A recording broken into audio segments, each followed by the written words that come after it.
Hey, what's good, fam? It's Kyle Henderson at BamaInsider.com. Take a minute to appreciate Brian Robinson. Young man is absolutely jacked. Definitely go check out his interview. Well-spoken young man. Here's Mac Jones. I'm going to talk about the quarterbacks early on in our video segment. Alabama held its 14th practice of the 2020 fall training camp. This is where we get going, fam. This is where we start to understand what this team is made of. But you know what time it is. Before we get going, hit that thumbs up button. We appreciate you guys being here. We appreciate you guys subscribing to BamaInsider.com, marching towards 50,000 subscribers. Let's get it. All right, as we talk about the quarterbacks, we start off with some clips of Mac Jones. And from what we gather during Saturday's practice situational drills, Mac Jones looked fantastic. Heard that Bryce Young is coming along, and then also heard fantastic things about Paul Tyson. So you're going to get some soundbite from Nick Saban right now talking about those quarterbacks. And I think this second scrimmage this coming Saturday is going to tell us a lot about the quarterback play going into the 2020 season. How much have these guys progressed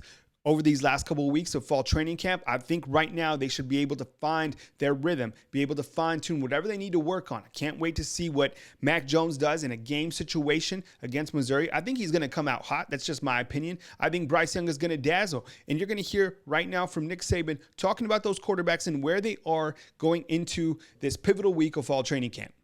Well,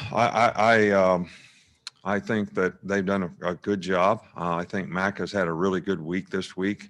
Had a really good day on Saturday, and maybe, not quite as what we'd want in the first scrimmage, but a lot of guys didn't, play as well as we'd like in the first scrimmage, but we made a huge improvement to the next Saturday, and hopefully we'll make another big jump this Saturday. I think Bryce is showing he's a very talented guy.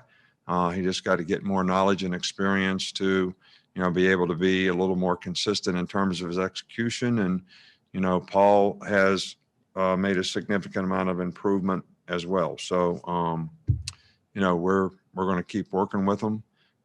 If they were where they needed to be, we wouldn't need to practice anymore. And I promise you, we all need to practice. Now, as you know, it all starts up front with Alabama's offensive line. You already know about the offensive line and the starters coming back. You got Landon Dickerson, you got Evan Neal, you got Alex Leatherwood. We've talked about it enough. But what's behind those first team guys? Because the reason I ask this is because this year, more than ever, I think depth is going to be so critical to this team. As you can see right there, there's 57, Javon Cohen. Little false start, if I have to say, Javon. But you got 56, that's Seth McLaughlin right there. And I think there's enough depth overall that this team's going to be just fine. But I continue to ask questions about Alabama's second-tier offensive line. Not in a bad way. I'm just curious how good they are in game situational setups. You got some footage right here of the wide receivers always putting in work. Jalen Waddle, I still think that this guy could win the Heisman Trophy if he gets the football enough. As we move to the defensive side of the ball, Patrick Surtain, so great to watch these upperclassmen practice, and Saban talked about that. Some of these older guys telling the younger guys, match my intensity level, get your mind right. Look at that footage right there of LeBron Ray. Doesn't that tell you about the intensity level at practice, where things are starting to get as we push to the first game of the college football season? I think overall, this defensive line unit is going to be very good. And I'll tell you what, I would bet that this defensive line is going to get to the quarterback much more than they did during the 2019 season. I say that because I believe in Christian Barmore. I believe in LeBron Ray. I think DJ Dell is going to be able to plug the middle, and you're going to have other guys like Justin Ebogbe be able to spot play, get in there. All right, now it's time for our freshman spotlight. I hope you guys like this new feature. I'm going to try to stretch this out as much as I can.